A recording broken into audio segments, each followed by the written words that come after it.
Although it was the service of songs for the late President General of Ohaneze Ndigbo, Dr. Emmanuel Iwuanyanwu, emotions flew as Nigerians shunned ethnic, political, and religious differences to celebrate an icon.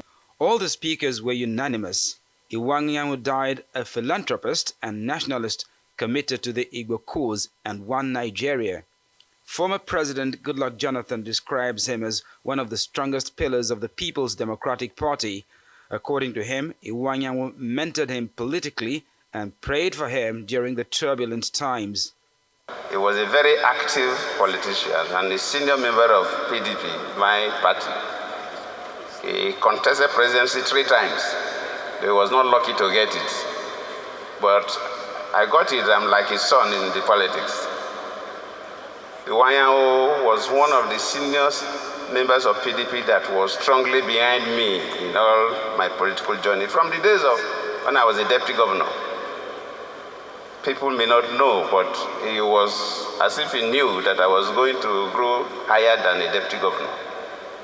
He took me as a son, mentored me up to till I became a governor, vice president, president. He was always interacting with me and advising and making suggestions.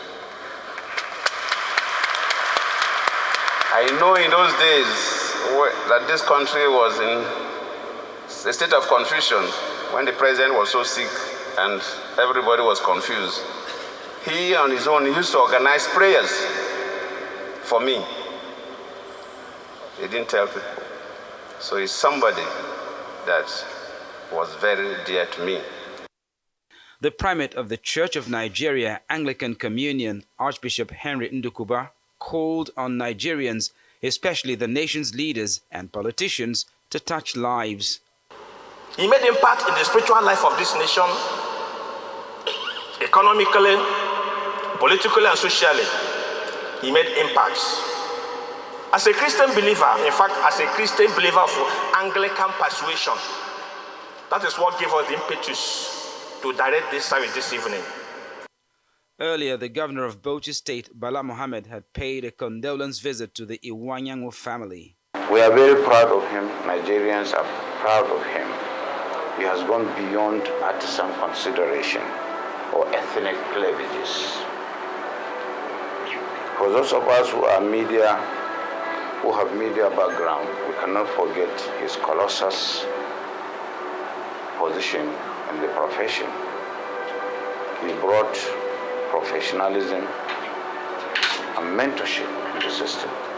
We will tell generations and generations to come that they had a great father, a warrior, a strong man.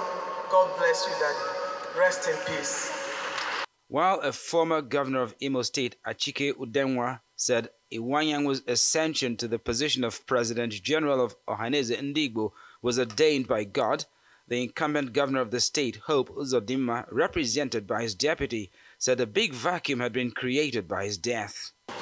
Chief Iwuanyanwu was a man for all seasons.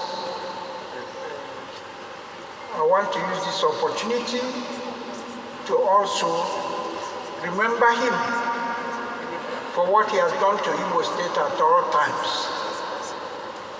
He has been a pillar from the creation of Imo State till today. He has always worked with whoever is in charge in Imo State. He has always been a directing figure. He has always been a guardian. Chief Iwuanyanwu was a philanthropist, well known. He has come to this life and made a huge success of his profession, of politics, of religion. He made a huge success of family life. Financially, he is very rich. I don't think we will find such a person in 1,000 years to come. The Nigerian Senate also paid tribute to Iwuanyanwu, saying he navigated different spheres of life.